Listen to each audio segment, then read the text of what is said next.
The Central Museum of the Russian Armed Forces in Moscow, Russia, contains a very interesting artifact of the Cold War between the Soviet Union and the United States. One of my all-time favorite books is Operation Overflight by American U-2 spyplane pilot Francis Gary Powers. Powers is infamous for getting shot down near Sverdlovsk, present-day Yekaterinburg, while on an ambitious reconnaissance mission that would take him from Pakistan to Norway in an attempt to gain intelligence of various important sites within the Soviet Union. The fateful flight occurred on May 1, 1960. Powers managed to survive the incident, but was captured by Soviet authorities, imprisoned, and eventually convicted of espionage. Upon reading the book, I wondered, what happened to the wreckage of the U-2 spyplane? Well, here it is, inside room 20 of the Central Museum of the Russian Armed Forces. The display is just a heap of wreckage, insufficient to try and reform it into its distinct U-2 shape. Let's go inside and check it out for ourselves. Here in Moscow, not too far from Metro Station Dostoevskaya. This is the wreckage of the U-2 spyplane, piloted by Francis Gary Powers.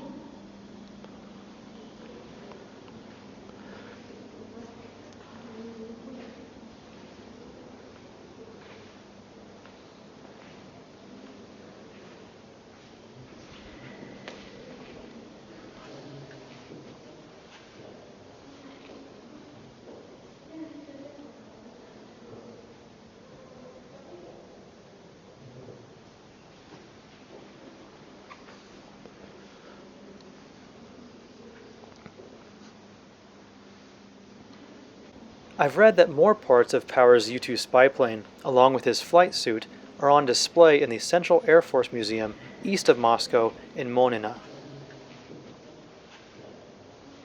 Along with the wreckage is a display that confirms suspicions that Powers had expressed in his book that the Soviets had accidentally shot down one of their own planes in an attempt to bring his U-2 down. I was actually a bit surprised that this was openly acknowledged, considering the Soviet Union would often hide these kinds of incidents, but luckily it has come to light, and we can remember these men and their sacrifice in service to their country on that fateful day. Soviet pilots Captain B.G. Ivazyan and Senior Lieutenant S.I. Safronov were killed in their attempt to intercept Powers, who was flying at an altitude previously believed to be unreachable by anti-aircraft missiles. It was then that the U.S. realized that the U-2 spyplane was no longer untouchable, and it was Francis Gary Powers who was the first to find out.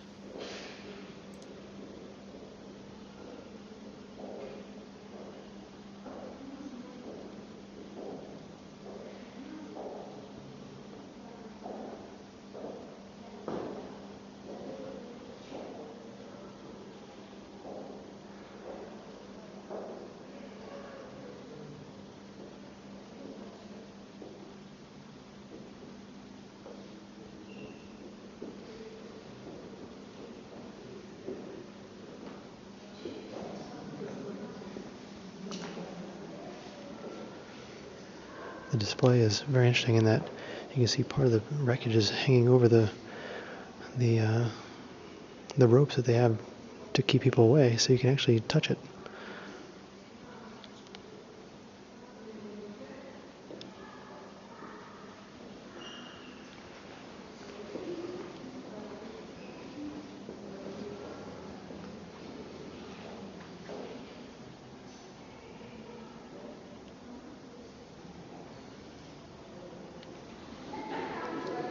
Here in the Armed Forces Museum, we have found the wreckage from the U-2 spyplane.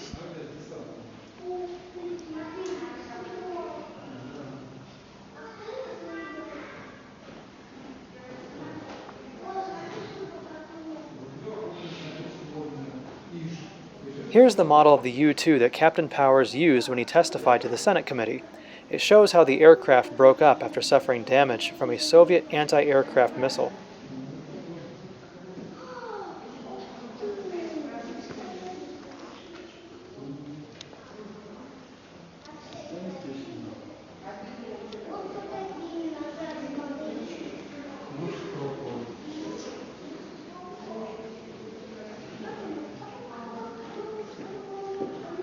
Captain Powers was eventually returned to the US on the Glanacher Bridge in Germany through a spy exchange arrangement with the Soviets.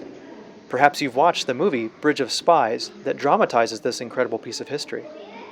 The entire U-2 spyplane incident is remarkably interesting. I would highly recommend looking into it if you didn't know about it before. Despite miraculously escaping death after his U-2 was shot down, Captain Powers was tragically killed on August 1, 1977, in a helicopter crash that he was flying over Encino, California, as a part of his post-military career as a TV helicopter news reporter. This American Air Force hero was interred at Arlington Cemetery in Washington, D.C. A few questions I have, though, for anyone who might know. Where exactly near Yekaterinburg was Powers recovered and captured? Where exactly was the wreckage of the plane found? Is there some kind of monument there? If you happen to know the answers to any of those questions, please leave your comment below. Thanks for watching. If you enjoyed the video, please like, share, and/or comment. And if you're not already a subscriber, please consider subscribing to our channel.